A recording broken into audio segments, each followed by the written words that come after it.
Hey everyone, it is time for us to check in on our quarterly Manhattan real estate market report. I can't believe it's the end of the first quarter already, but there are lots of interesting things going on in this market for both buyers and sellers. So stay tuned for all the information that you need to know so you can make informed decisions about the next quarters coming up. I'm Dewey Moss. I'm your New York City real estate resource. Please take a moment to like, subscribe, and hit that notification button, and let's dive right in. Okay, as I mentioned, there are a number of interesting things going on in the market and some interesting indicators of where the market may be headed. It's important to understand there's a perception out there that the New York City real estate market isn't very strong right now, but the numbers do not support that. So as we look at these charts, it's important for us to look at the year-over-year numbers as opposed to the month-over-month numbers to get that average and really determine what this year's market is doing against last year's market and if we are in a better position. As always, we start by looking at one of the key indicators, and that is supply. We have 6,366 units on the market right now, and year over year, that is up 0.1%. So it's not up much at this point in time, but we are at the beginning of our spring sales season. Things have been coming on the market slowly, and I think the reason for that is because sellers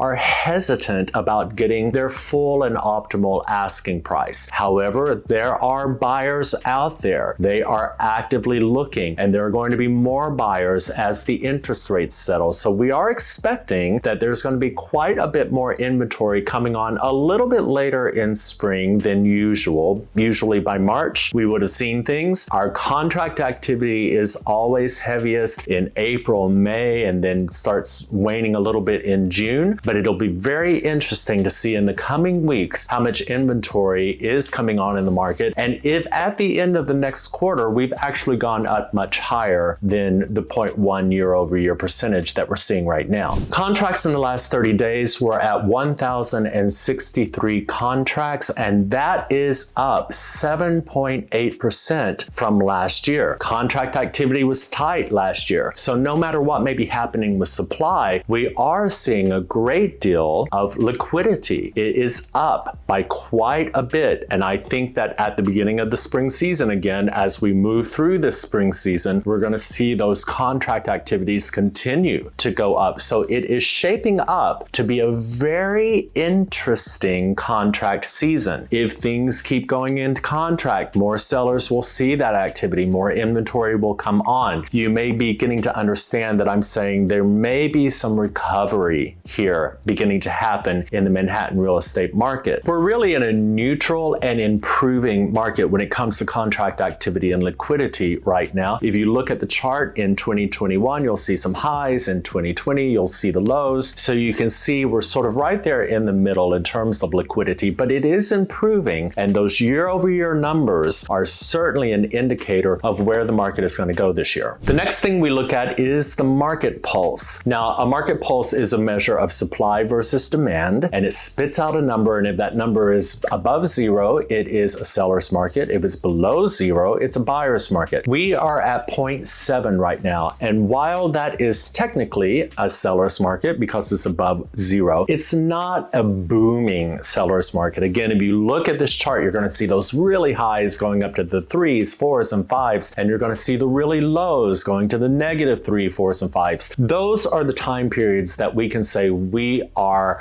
completely in a seller or buyer's market. Right now, every indicator, we're in a neutral market, favoring sellers, and as we move through spring, is that market pulse going to go higher? Most likely so, especially when we're looking at what the liquidity and the contract activity is doing right now. It's trending that it's going to go up a little higher. So we may be in a seller's market. Are we going to hit those 4s and 5s? Probably not this year. But if the indicators are correct in the years to come, as we continue to look year over year, it could be possible that Manhattan's going to return to a strong seller's market. Now, the next thing that we look at is called the pricing penalty chart. And many people think think that this is solely information for sellers, and it is key for sellers to understand. But it's also interesting for buyers to understand this because it will help guide you in terms of your negotiability rates. How much discount can you expect to get off from the listing price when you're shopping? Now, this relates to the days on market. So below 60 days, we're looking at a 2% discount, or in other words, if you are selling, you can expect to get 98% of your listing price. If it goes above 120 days, then you're going to get a negative 8% or 92% of your listing price. And that's generally about a 3% discount off from your last price reduction. So pricing matters. The median discount for Manhattan right now is 4.8%. So you can expect as a seller or a buyer to be negotiating between that 3% to 5% off the listing price, depending on the days on market. That is why as a seller, it is imperative that you price your unit correctly against the market so that you can maximize the amount that you can get on your listing price. That 2% discount or 98% of the listing price that you can get is much better than that 91% if your apartment stays on the market for many days. Now, the final chart that gives us an indication of where the market is headed is the climate index. And this is a measure of contracts versus units being pulled off the market. So what's the sentimentality out there? Are sellers going into contract? Is there's lots of inventory going on, or are they choosing to pull things off the market? And by judging this, we can determine if it's an easy to transact market or if it's a difficult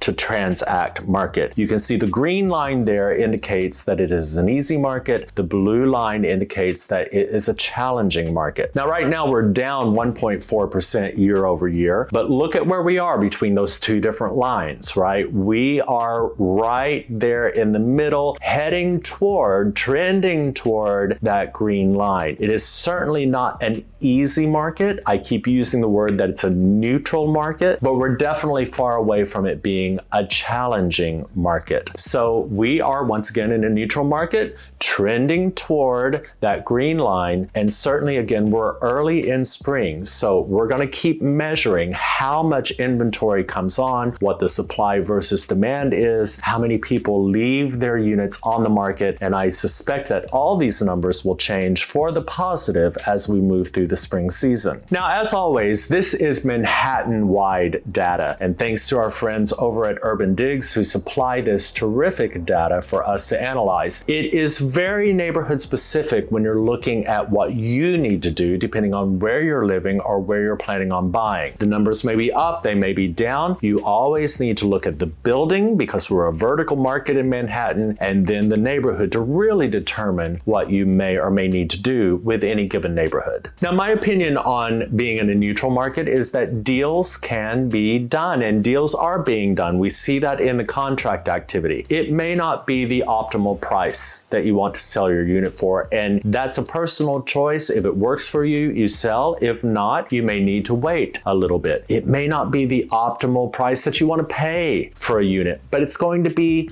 a good deal because we are in a neutral market. Either side is not necessarily going gangbusters and getting their way completely, right? So there are deals to be had, sometimes better for the buyer, sometimes better for the seller, but definitely some good deals to be had out there. I'm excited to see what happens with these numbers over the next quarter and see if they continue to trend up and if there's a further recovery to the Manhattan real estate market. So please do me a favor and like, subscribe, and hit that notification button so that you can stay up to date on all things New York City real estate. Making a smart decision leads to getting good transactions, and you can only do that with a good, strong strategy. And understanding these numbers and having someone on your side will help you develop that strategy and get your New York City dream home. Okay, I hope this was helpful, and I'll see you next time.